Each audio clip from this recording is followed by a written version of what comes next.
Hello बच्चों, कैसे हैं आप सभी। मैं उम्मीद करता हूँ आप सब अच्छे होंगे, स्वस्थ होंगे, मस्त होंगे और अच्छे से अपनी तैयारी कर रहे होंगे। आज हम लोग जो है क्लास 10th बुक का जो है चैप्टर 1 देखेंगे।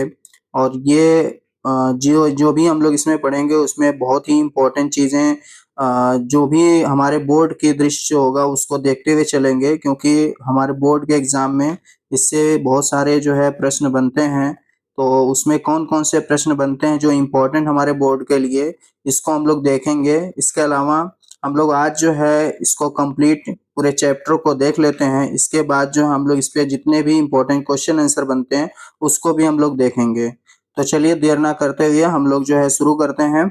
हम लोग जो है इसमें सबसे पहले हम लोग जिसके बारे में पढ़ने जा रहे हैं उनका मतलब जो है उस लेखक का नाम क्या है। आप सब जो है इस नाम से बहुत ही परिचित होंगे। क्या नाम है? डॉक्टर भीमराव अंबेडकर। ठीक है।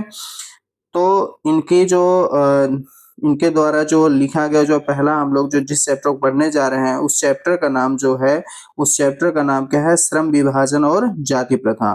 तो चलिए हम लोग जो है इसको जानते हैं। सबसे पहले डॉक्टर भीमराव अंबेडकर के जीवन परिचय को देखेंगे। तो इसमें आपको याद रखना है कि इनका जो जन्म है वो 14 अप्रैल 1891 ईस्वी में हुआ था। ये जन्म जो है इनका आपको याद रखना है, क्योंकि बहुत बार पूछा गया है कि डॉक्टर भीमराव अंबेडकर जी का जन्म जो है वो कब हुआ था। तो याद रखना है 14 अप्रैल 1891 ईस्वी। और 14 अप्रैल को ही इनका जो है आप जानते हैं कि जन्म दिवस मनाया जाता है। ठीक है, हर साल जो है 14 अप्रैल को। तो यहाँ पे आपको ये चीज याद रखना है, 14 अप्रैल 1891। अगर जन्म स्थान के बारे में पूछा जाए तो महू मध्य प्रदेश है। और ये एक दलित परिवार से बिलोंग करते हैं। ठीक है, इनका जन्म जो है एक दलित परिवार में जन्म हुआ था। ठीक है। चलिए और हम लोग जो है इसमें देखते हैं कि उन्हें मानव मुक्ति का पुरोधा माना जाता है। और वे अपने समय के सबसे सुपठित पढ़े लिखे, सुपठित का मतलब पढ़े लिखे व्यक्तियों में से एक थे। आगे हम लोग देखते हैं कि इनकी जो उच्चतर शिक्षा है ये बड़ौदा नरेश के प्रोत्साहन पर इनको जो है ये इनको बड़ौदा नरेश जी ने प्रोत्साहित किया था। और उनके प्रोत्साहन से ये न्यूयॉर्क गए थे, न्यूयॉर्क जो अमेरिका में पड़ता है। और फिर वहां से जो है ये लंदन चले गए। ठीक है, ये अपने उच्चतर शिक्षा के लिए। फिर उसके बाद हम लोग देखते हैं उन्होंने संस्कृत का धार्मिक, पौराणिक, पूरा वैदिक वाङ्मय, वाङ्मय का अर्थ होता है साहित्य। ठीक है, इसका जो है अनुवाद के जरिए इन्होंने पढ़ा था। ठीक है, आगे देखते हैं क्या है कि बहुआयामी व्यक्तित्व व कार्य इनके जो है कौन कौन से कार्य हैं। ठीक है, जिनके वजह से हम लोग इनको जानते हैं। तो आप सबको पता होगा कि वे इतिहास मीमांसक, विधिवेत्ता, अर्थशास्त्री, समाजशास्त्री, शिक्षाविद, धर्म दर्शन के व्याख्याता के रूप में उभरे। ठीक है, तो यहाँ पे ये बातें आपको याद रखना है कि ये विधिवेत्ता भी थे, यानी एक अधिवक्ता भी थे, वकील के रूप में जिसको आप जानते हो। ठीक है, अर्थशास्त्री भी थे, समाजशास्त्री भी थे और शिक्षाविद भी थे, धर्म दर्शन के व्याख्याता भी थे। तो ये बातें आपको याद रखना है, क्योंकि परीक्षा में प्रश्न पूछेगा तो ये बातें आपको जरूर याद रखना है। ठीक है, चलिए आगे देखते हैं। स्वदेश लौटने पर उन्होंने कुछ समय तक वकालत भी की।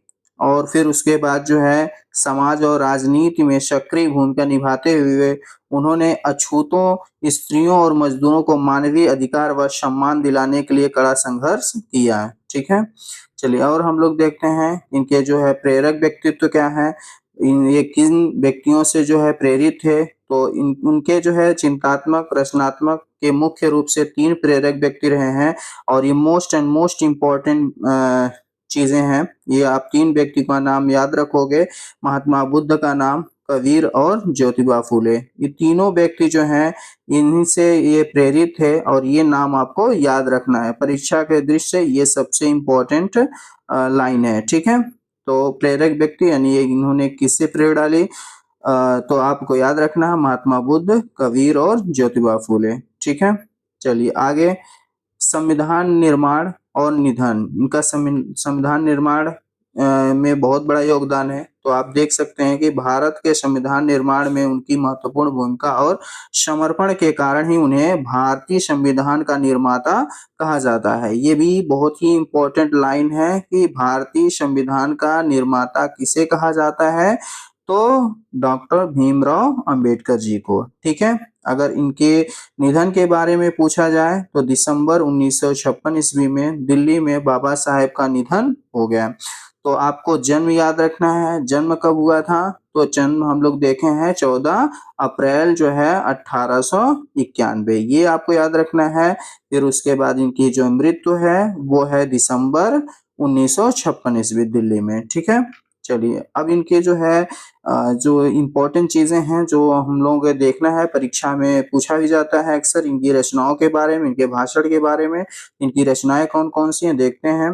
पहली है the caste in India where there mechanism, दूसरी रचना है जेनेसिस एंड डेवलपमेंट, तीसरी रचना the untouchable who are they, फिर है नेक्स्ट हु आर शूद्राज, फिर नेक्स्ट है बुद्धिज्म एवं कम्युनिज्म, फिर नेक्स्ट है बुद्धा एंड हिज धम्मा, फिर नेक्स्ट है थॉट्स ऑन लिविंगिस्ट स्टेट्स, नेक्स्ट है the right and fall of the Hindu women, नौवीं रचना इनकी एनिहिलेशन ऑफ कास्ट। तो इनकी ये रचनाएं हैं जो आपको लिख लिख के याद कर लेना है, क्योंकि ये परीक्षा में पूछा जाता है कि डॉक्टर भीमराव अंबेडकर की इनमें से कौन सी रचना है। तो जब आपको याद रहेगा तभी आप इसको बता पाएंगे। ठीक है, तो इसको आप लोग जो है याद कर लीजिएगा।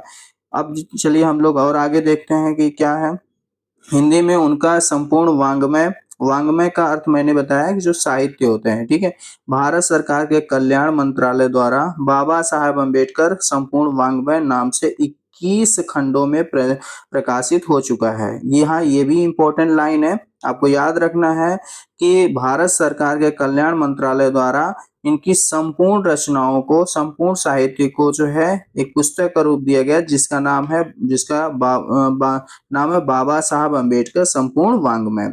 और ये कितने खंडों में है, तो आपको याद रखना है 21 खंडों में है। ठीक है, चलिए आगे हम लोग देखते हैं कि प्रस्तुत पाठ और अध्याय का परिचय जो हम लोग देखने जा रहे हैं, आगे चैप्टर को पढ़ेंगे उसमें क्या है। तो यहाँ हम लोग देखते हैं कि यह पाठ बाबा साहेब के विख्यात भाषण जिसका नाम था एनिहिलेशन ऑफ कास्ट का संक्षिप्त रूप है, जिसका हिंदी रूपांतरण ललई सिंह यादव द्वारा, ठीक है, जाति भेद का उच्छेद नाम से किया गया। ये most and most important line है जो हम लोग चैप्टर पढ़ने जा रहे हैं। ठीक है, वो क्या है, बाबा साहब भीमराव अंबेडकर के एक भाषण है जो मतलब हम कह सकते हैं उस भाषण का नाम क्या था, एनिहिलेशन ऑफ कास्ट। ठीक है, और इसका जो है संक्षिप्त रूप जो है हम लोग पढ़ेंगे, और इसका रूपांतरण जो है किसने किया था, तो ललई सिंह यादव ने किया था। पूछा जा सकता है एनिहिलेशन ऑफ कास्ट का रूपांतरण, हिंदी में रूपांतरण किसने किया, तो ललई सिंह यादव आपको याद रखना है। और रूपांतरण के बाद नाम क्या रखा, तो जाति भेद का उच्छेद। ठीक है, यही एनिहिलेशन ऑफ कास्ट का जो है हिंदी रूपांतरण में नाम हो जाता है जाति भेद का उच्छेद। ठीक है, और किसने रूपांतरण किया यानी ट्रांसलेशन किसने किया, तो ललई सिंह यादव ने किया। ठीक है, यह भाषण जाति पाति तोड़क मंडल लाहौर के वार्षिक सम्मेलन सन 1936 के अध्यक्षीय भाषण के रूप में तैयार किया गया था। ठीक है, आगे देखते हैं कि हालांकि इसकी क्रांतिकारी दृष्टि से आयोजकों की पूर्ण सहमति न बन पाने के कारण यह सम्मेलन स्थगित हो गया और भाषण पढ़ा नहीं जा सका। मतलब जो ये भाषण तैयार किया गया था वो पढ़ा नहीं जा सका। बाद में बाबा साहेब ने इसे स्वतंत्र पुस्तिका का रूप दे दिया। इस आलेख में उन्होंने भारतीय समाज में श्रम विभाजन के नाम पर चली आ रही जाति प्रथा, मानवता, नैसर्गिक न्याय, सामाजिक सद्भाव की दृष्टि से विचार किया है, जो भारतीय लोकतंत्र के नागरिकों के लिए अत्यंत शिक्षाप्रद है। ठीक है, यानी बहुत ही इंपॉर्टेंट हम लोग चीज पढ़ने जा रहे हैं, बहुत इंपॉर्टेंट टॉपिक पढ़ने जा रहे हैं, और जिसका नाम है श्रम विभाजन और जाति प्रथा। ठीक है, इसमें हम लोगों को, जैसा कि नाम है, नाम से ही पता चल रहा है कि इसमें हम लोगों को श्रम विभाजन और जाति प्रथा के बारे में पढ़ना है। ठीक है, चलिए हम लोग इसको पढ़ते हैं और समझते हैं। ठीक है, यह विडंबना की बात है कि इस युग में भी जातिवाद के पोषकों की कमी नहीं है। इसके पोषक कई आधारों पर इसका समर्थन करते हैं। समर्थन का एक आधार यह कहा जाता है कि आधुनिक सभ्य समाज कार्यकुशलता के लिए श्रम विभाजन को आवश्यक मानता है। ठीक है, यहाँ आपको एक बात याद रखना है कि आधुनिक सभ्य समाज जो है वो किसको मतलब आवश्यक मानता है, कार्य कुशलता के लिए श्रम विभाजन को आवश्यक मानता है। ठीक है, तो यहाँ प्रश्न पूछा जा सकता है कि आधुनिक सभ्य समाज द्वारा कार्य कुशलता के लिए किसको आवश्यक मानता है, तो श्रम विभाजन को आवश्यक मानता है। ठीक है, तो यह भी पूछा जा सकता है कार्य कुशलता के लिए श्रम विभाजन को आवश्यक कौन मानता है, तो आधुनिक सभ्य समाज। ये बातें याद रखना है। ठीक है, ऐसा हम लोग जहां जहां इंपॉर्टेंट रहेगा उसको जो है ऐसे हाईलाइट करते चलेंगे। ठीक है, और समझते चलेंगे। जहां पे आपको कुछ ना समझ में आए आप कमेंट बॉक्स में जरूर पूछिएगा। ठीक है, इसके बाद हम लोग देखते हैं आगे कि और चूंकि जाति प्रथा भी श्रम विभाजन का ही दूसरा रूप है, इसलिए इसमें कोई बुराई नहीं है। ये कौन मानते हैं, आधुनिक सभ्य समाज के लोग। इस तर्क के संबंध में पहली बात तो यही आपत्तिजनक है कि जाति प्रथा श्रम विभाजन के साथ साथ श्रमिक विभाजन का रूप भी लिए हुए है। श्रम विभाजन निश्चय ही सभ्य समाज को आवश्यकता है, परंतु किसी भी सभ्य समाज में श्रम विभाजन की व्यवस्था श्रमिकों के विभिन्न वर्गों में अस्वाभाविक विभाजन नहीं करती। भारत की जाति प्रथा की एक और विशेषता यह है कि यह श्रमिकों का अस्वाभाविक विभाजन नहीं करती है, बल्कि विभाजित वर्गों को एक दूसरे की अपेक्षा ऊंच नीच भी करार देती है। ठीक है, जो कि विश्व के लिए भी समाज में नहीं पाया जा सकता है, जो कि विश्व के किसी भी समाज में नहीं पाया जा सकता। ठीक है, आगे देखते हैं। जाति प्रथा को यदि श्रम विभाजन मान लिया जाए तो यह स्वाभाविक विभाजन नहीं है, क्योंकि यह मनुष्य की रुचि पर आधारित नहीं है। ठीक है, यहाँ आपको इंपॉर्टेंट है कि जाति प्रथा को यदि श्रम विभाजन मान लिया जाए तो यह स्वाभाविक विभाजन नहीं है। क्यों, क्योंकि यह मनुष्य की रुचि पर आधारित नहीं होता है। ठीक है, देखिए जो मनुष्य की रुचि पर आधारित श्रम विभाजन ना हो वो यहाँ पे कहा जा रहा है कि वो स्वाभाविक विभाजन नहीं है। ठीक है, कुशल व्यक्ति सक्षम श्रमिक समाज का निर्माण करने के लिए आवश्यक है। यह आवश्यक है कि हम व्यक्तियों की क्षमता इस सीमा तक विकसित करें जिससे वह अपने पेशा या कार्य का चुनाव स्वयं कर सके। देखिए जैसा कि आप सभी को पता है, ठीक है, कि कोई भी काम यदि हमें जो है जिस चीज में मन लगता है और उसमें हमें नॉलेज होता है उस काम को हम अच्छे से करते हैं, लेकिन अगर हमें जन्म के आधार पे, जात के आधार पे ही हमको जो है उस काम को दे दिया जाए करने के लिए, तो वो जो है उतना अच्छा नहीं माना जाता है। यही बात यहाँ पे कही जा रही है। ठीक है, तो यहाँ पे है इस सिद्धांत के विपरीत जाति प्रथा का दूषित सिद्धांत यह है कि इससे मनुष्य के प्रशिक्षण अथवा उसकी निजी क्षमता का विचार किए बिना दूसरे ही दृष्टिकोण जैसे माता पिता के सामाजिक स्तर के अनुसार पहले से ही अर्थात गर्भधारण के समय से ही मनुष्य का पेशा निर्धारण कर दिया जाता है। ठीक है, जैसा कि देखिए मैंने पहले ही बताया कि इसमें होता क्या है कि जन्म जैसे हुआ, आप जिस जाति में जन्म लिए उसी जाति का जो पेशा होता है वही निर्धारण हो जाता है कि ये बड़े होकर के ये व्यक्ति यही कार्य करेगा। ठीक है, तो इसमें जो है उस व्यक्ति की रुचि नहीं रहती है। ठीक है, तो यहाँ पे जो है हम लोग जो है मानते हैं कि जहाँ पे मतलब जो जन्म से ही अगर आपको श्रम विभाजन कर दिया जाए कि आपको यही काम करना है और उसमें आपकी रुचि नहीं है तो अच्छा नहीं माना जाता है। ठीक है, चलिए हम लोग आगे देखते हैं। जाति प्रथा पेशे का दोषपूर्ण पूर्व निर्धारण ही नहीं करती, बल्कि मनुष्य को जीवन भर के लिए एक पेशे में बांध भी देती है। ठीक है, ये लाइन आपको इंपॉर्टेंट याद रखना है कि जाति प्रथा जो है वो पेशे का दोषपूर्ण पूर्व निर्धारण ही नहीं करती, बल्कि मनुष्य के जीवन भर के लिए एक पेशे में बांध देती है। जैसे कि आपका जन्म, जैसे सपोज करिए कि आपका जन्म जो है नाई के घर हो गया और नाई के घर जन्म आपका हो गया और आपको पहले से ही बता दिया जा रहा है कि आप जो है आपका काम जो है वो क्या रहेगा, आपको केस काटना, सेविंग करना, यही आपका जो है कार्य है, ठीक है।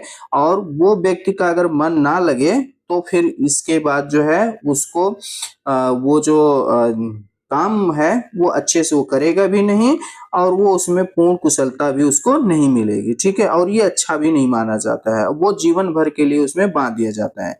तो यहाँ पे जो है ये सही नहीं माना जाता है, ठीक है। आगे, भले ही पेशा अनुपयुक्त या अपर्याप्त होने के कारण वह भूखों मर जाए। यहाँ कहा जा रहा है कि उस पेशे में वो अनुपयुक्त हो या अपर्याप्त हो, मतलब उसको पर्याप्त वो काम ना मिल रहा हो, तो भी जो है उसको उसी काम में बांध दिया जाता है और उसको वो करना है। अगर वो नहीं करता है या उसको जो है वो काम नहीं मिलता है आगे, कभी कभी जो है कुछ कामों का अभाव हो जाता है, जैसे काम आप कर रहे हैं और काम पर्याप्त नहीं आता है, तो आपको पूरे दिन जो है ऐसे ही बैठना पड़ेगा, तो इसमें जो है आपकी कमाई होगी नहीं। तो आगे जो है आप समझ ही सकते हैं कि क्या होना होगा, ठीक है। तो आगे देखते हैं कि आधुनिक युग में यह स्थिति प्राय आती है क्योंकि उद्योग धंधों की प्रक्रिया व तकनीकी में निरंतर विकास और कभी-कभी अकस्मात परिवर्तन हो जाता है, जिसके कारण मनुष्य को अपना पेशा बदलने की आवश्यकता पड़ सकती है, ठीक है। आगे, और यदि प्रतिकूल परिस्थितियों में भी मनुष्य को अपना पेशा बदलने की स्वतंत्रता ना हो तो इसके लिए भूखों मरने के अलावा क्या चारा रह जाता है, ठीक है।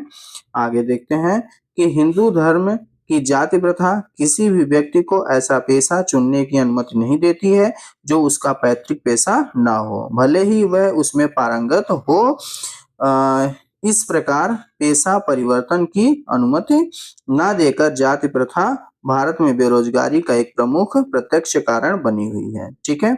जैसे यहाँ हम लोग देख रहे हैं कि जो हिंदू धर्म जो है वो जाति प्रथा भी किसी भी व्यक्ति को ऐसा पेशा चुनने को अनुमति नहीं देती है जो उसका पैतृक पेशा ना हो, मतलब जो आपका जन्म से ही आपके माता पिता, मतलब आपके पिता जो आपको कार्य कर रहे हैं वही आपको करना है, दूसरा कार्य आप नहीं कर सकते हैं, चाहे आपको उस कार्य को करने आता हो या ना आता हो, ठीक है। आपको करना वही है, ठीक है। आगे, इस प्रकार हम देखते हैं कि श्रम विभाजन की दृष्टि से भी जाति प्रथा गंभीर दोषों से युक्त है। जाति प्रथा का श्रम विभाजन मनुष्य की स्वेच्छा पर निर्भर नहीं रहता, मनुष्य की व्यक्तिगत भावना तथा व्यक्तिगत रुचि का इसमें कोई स्थान अथवा महत्व नहीं रहता। इस आधार पर हमें यह स्वीकार करना पड़ेगा कि आज के उद्योगों में गरीबी और उत्पीड़न इतनी बड़ी समस्या नहीं है जितनी यह बहुत से लोग निर्धारित कार्य को अरुचि के साथ केवल व्यवस्थावश करते हैं। देखिए, जब आपकी रुचि जिस काम में नहीं रहेगी उस काम में आप उस काम को अच्छे से नहीं कर पाएंगे, और अच्छे से नहीं करेंगे तो उसके बाद जो है काम भी अच्छा नहीं होगा, और फिर जो है आपको जो है जो काम करवा रहे हो व्यक्ति भी धीरे धीरे काम नहीं करवाएगा, तो आपको काम नहीं मिलेगा, तो आपको पैसा नहीं मिलेगा, पैसा नहीं मिलेगा तो गरीबी आना स्वाभाविक है, ठीक है।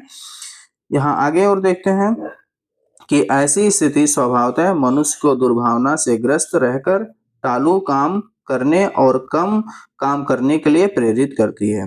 ऐसी स्थिति में जहाँ काम करने वालों का ना दिल लगता है ना दिमाग लगता है, एक तो स्वाभाविक है, जिसमें आपकी रुचि नहीं होगी ना उसमें दिल लगेगा ना दिमाग लगेगा, और वो काम जो है लोग ऐसे टालते रहते हैं कि चलिए कभी और कर लेंगे, ठीक है। कोई कुशलता कैसे प्राप्त की जा सकती है, सही है, जब आप उस काम को अच्छे से नहीं करेंगे तो उसमें पूर्ण रूप से कुशल नहीं होंगे, निपुण नहीं होंगे। अतः यह निर्विवाद रूप से सिद्ध हो जाता है कि आर्थिक पहलू से भी जाति प्रथा हानिकारक प्रथा है, क्योंकि यह मनुष्य के स्वाभाविक प्रेरणा, रुचि व आत्म शक्ति को दबा कर उन्हें अस्वाभाविक नियमों में जकड़कर निष्क्रिय बना देती है, ठीक है। आगे देखते हैं। अब मैं समस्या के रचनात्मक पहलू को लेता हूँ। मेरे द्वारा जाति प्रथा को आलोचना सुनकर आप लोग मुझसे यह प्रश्न पूछना चाहेंगे कि यदि मैं जातियों के विरुद्ध हूँ तो फिर मेरी दृष्टि में आदर्श समाज क्या है।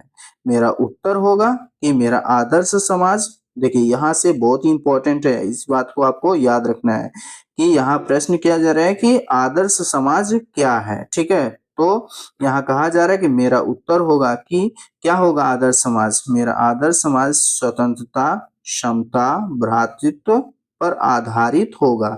ये most and most important line है, ये बातें आपको याद रखनी। आदर्श समाज डॉक्टर भीमराव अंबेडकर की दृष्टि से आदर्श समाज कौन सा होगा? आदर्श समाज वो होगा जिसमें समाज में स्वतंत्रता हो, ठीक है, समता हो, समानता की भावना हो, भ्रातृत्व भाईचारे की भावना हो, उस पे समाज टिका हो, वो समाज जो है आदर्श समाज कहलाएगा। क्या यह ठीक नहीं है? भ्रातृत्व अर्थात भाईचारे में किसी को क्या आपत्ति हो सकती है? किसी भी आदर्श समाज में इतनी गतिशीलता होनी चाहिए जिससे कोई भी वांछित परिवर्तन समाज के लिए एक छोर से दूसरे छोर तक संचारित हो सके। ठीक है, चलिए आगे देखते हैं कि ऐसे समाज के बहुविध हितों में सबका भाग होना चाहिए तथा सबको उनकी रक्षा के प्रति सजग रहना चाहिए। सामाजिक जीवन में अबाध संपर्क के अनेक साधन व अवसर उपलब्ध रहने चाहिए ताकि यह कि दूध पानी के मिश्रण की तरह भाईचारे का यही स्वाभाविक रूप है और इसी का दूसरा नाम लोकतंत्र है। जब हम लोग जो है एक दूसरे से भाईचारे की तरह रहते हैं, मिलजुल के रहते हैं, तो यही जो है क्या कहलाता है? लोकतंत्र कहलाता है। ठीक है, क्योंकि लोकतंत्र केवल शासन की एक पद्धति ही नहीं है, लोकतंत्र मूलतः सामूहिक जीवन चर्या की एक रीति तथा समाज के सम्मिलित अनुभवों के आदान प्रदान का नाम है। ठीक है, आगे देखते हैं कि इसमें यह आवश्यक है कि अपने साथियों के प्रति श्रद्धा व सम्मत का भाव हो। ठीक है, ये आपका चैप्टर यहीं पे फिनिश होता है। इसमें जो भी इससे बनता है मोस्ट इम्पोर्टेंट, ठीक है, वो सब हम लोग जो है नेक्स्ट वीडियो में देखेंगे। इसमें कहीं पे भी आपको कोई डाउट लगा हो, कोई प्रॉब्लम लगी हो तो आप उस पे कमेंट करके जरूर पूछें और जैसे ही मैं इसका प्रश्न लाऊंगा, ठीक है, इसके ऑब्जेक्टिव सब्जेक्टिव जो है नेक्स्ट वीडियो में मैं करवाऊंगा, उससे आपको सारे डाउट्स जो है क्लियर हो जाएंगे। ठीक है, और उसको अच्छे से पढ़ लीजिएगा जिससे बोर्ड के एग्जाम में आपको कोई दिक्कत नहीं होगी।